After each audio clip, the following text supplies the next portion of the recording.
La semaine dernière, mercredi d'abord, j'étais au culte. J'avais même coupure ce jour-là. J'étais au culte et tout. On a loué le Seigneur. Et le lendemain, je devais partir à l'école. Donc le jeudi, j'avais cours à 9 heures. Je suis partie, il était 8 heures, j'ai pris le taxi. Et dans le taxi, il y avait des gens. Le taximan ne m'a pas dit qu'il devait d'abord aller déposer 2 personnes avant moi. Donc il a tourné. Et après, c'était mon tour. Arrivé à Sogec, parce que je suis lycée technique, arrivé à Sogec, il y a un Leudan qui est là.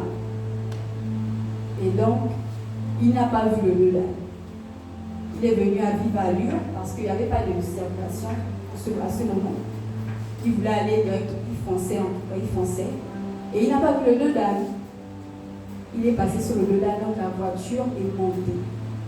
La voiture est montée, et vu que je ne suis pas tellement contre ça, quand la voiture est montée, moi aussi je suis montée, et donc ça m'a cogné, genre, ça m'a tordu un peu le cou. J'étais choquée, j'ai dit, mais toi, tu as quel problème? Non, et pourquoi le Leudan là est proche comme ça? J'ai dit, quel Leudan qui est proche? Toi, tu ne l'as pas vu. Il a dit, donc on est parti. J'avais mal au cou, mais ça allait quand même. Ça s'est passé. Maintenant, le dimanche, je suis venue au culte. Quand je suis arrivée au culte, je me sentais mal. Avant le dimanche, déjà, je me sentais mal. Mais ça allait quand même. Mais le dimanche, quand je suis arrivée à l'église, j'avais mal à la gorge, j'avais mal à la gorge, j'avais mal à la tête, j'avais mal aux yeux. Tout ça, j'avais mal. Et donc, j'étais là. Lorsque j'étais là, il y avait une voix qui me disait, tu es à l'église, prie. J'étais en train de prier, parce que j'avais mal, je priais. Et il y a une autre voix qui me disait, tu es là, tu as mal, tu as déjà prié, ça n'est pas mal. Donc sors, va acheter les médicaments. Il y a une voix qui me disait, sors, va acheter les médicaments. J'étais là assise, je faisais des pas et bien, je me sentais pas bien, en fait, je me sentais pas bien. Donc, finalement, la voix qui m'a dit, sors, a gagné. Donc je suis sortie. Lorsque je suis sortie, j'ai appelé une connaissance. Parce que j'avais besoin d'aide, donc j'ai appelé une connaissance pour aller vite, parce que je ne voulais pas rater la fin du culte, je calculais l'heure.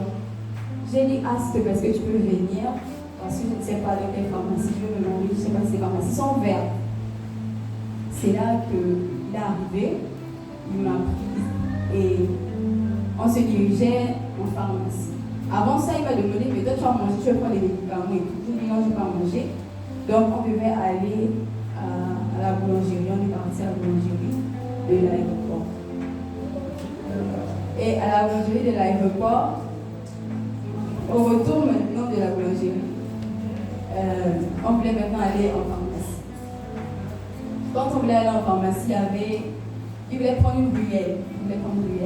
Et lorsqu'il prenait la ruelle, il regardait à gauche et à droite. Là, il regardait déjà à gauche et à droite, mais lorsqu'on prenait la ruelle, moi j'étais du côté. Et donc, il y a un véhicule qui venait. Arrive à lui aussi. Lorsque le véhicule arrivait, moi je me suis dit qu'il voit, il est en train de nous voir, il va s'arrêter. Les gros véhicules qui ont les barres de fer, des protections. Le véhicule venait de ton côté. Parce qu'il tournait et donc le véhicule venait de mon côté. J'étais là, j'avais pas peur, j'étais là d'abord. J'ai dit, mais le véhicule va s'arrêter. Je constate que le véhicule ne s'arrête pas. Il continue à venir, à vivre à l'eau. C'est là où j'ai crié le prénom de ce qui est à côté de moi. Quand j'ai crié son prénom, il s'est retourné. Quand il s'est retourné, il y avait les véhicules, c'était au niveau de Cité Saturne. Donc le chauffeur était dans la distraction. Non, en fait, il avait déjà regardé là-bas, il avait vu que c'était bon. Maintenant, quand il voulait tourner, moi je constate que ce n'est pas bon, parce qu'il n'a pas bien regardé, je ne sais pas. Mais le véhicule, là, nous voyait, pouvait ralentir. Je ne sais pas si les freins ne passaient plus, je ne sais pas. Donc, j'ai créé son prénom. Quand j'ai créé son prénom, il s'est retourné. Il y avait des véhicules derrière nous. Donc, il ne pouvait pas faire de manœuvre vraiment pour nous dégager de là. Quand j'ai crié, il y avait une voix qui me disait que, la fille là, toi tu fais quoi là? Tu fais quoi là?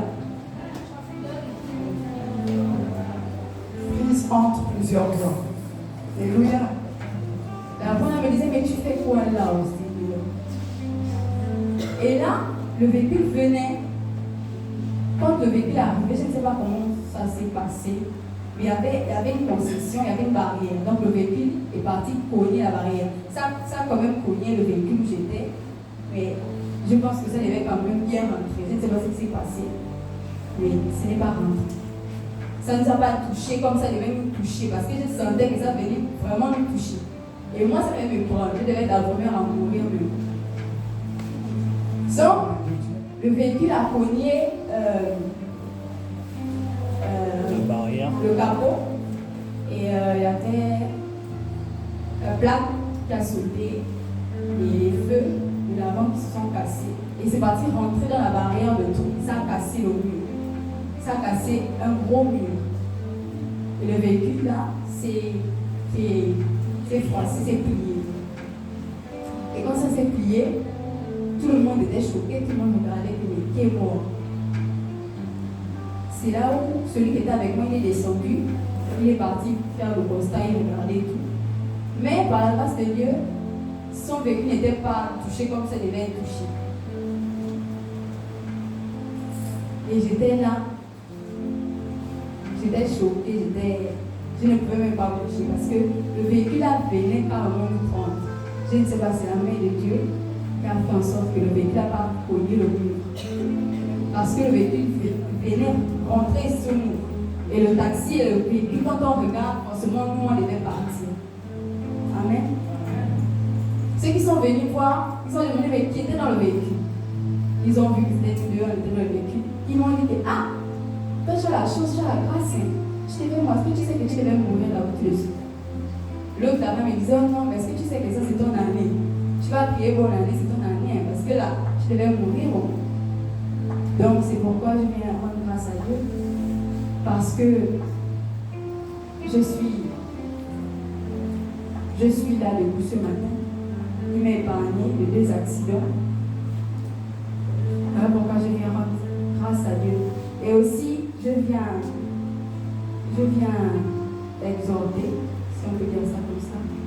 Ceux-là qui sont souvent dans la présence de Dieu, tu ne te sens pas bien. Il y a une voix qui te dit sors, il y a une voix qui te dit fais ça, fais ça, fais ça. Tu sais que tu ne dois pas faire, mais tu te dis que bon, il n'y aura rien. Tu sors.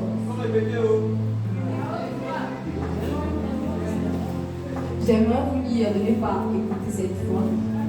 Parce que moi, c'est le Seigneur qui m'a protégé. Mais il y a d'autres qui n'ont pas cette grâce. Amen. C'était une leçon que le Seigneur a voulu me donner. Donc je viens aussi vous partager cela. Donc si tu te sens mal, tu peux prier. Parce que Dieu a dit dans sa parole, il nous a donné le pouvoir de marcher sur les serpents, sur les scorpions, sur toute la puissance de l'ennemi. Amen. Et la maladie, la douleur, ce sont les puissances du diable. Tu peux proclamer, déclarer, et tu vas recevoir ta guérison de la maison de Dieu. Et l'esprit qui vient te parler, la voix qui vient te parler, c'est pour soit te dérouter ou soit l'ennemi a prévu quelque chose.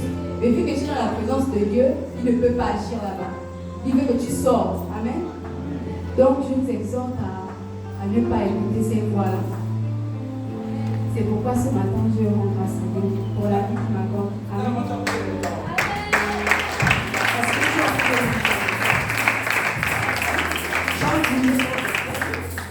Est-ce que tu as pu prendre les médicaments? Finalement, je n'ai pas pu prendre les médicaments.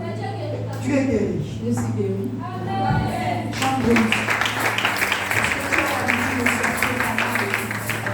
Alors, depuis tu sors. Tu as cette habitude. Je sors souvent à l'heure des cultes pour aller peut-être me soulager, mais pas pour aller comme je suis partie là. Et ne pas revenir. Ne plus revenir. Oui.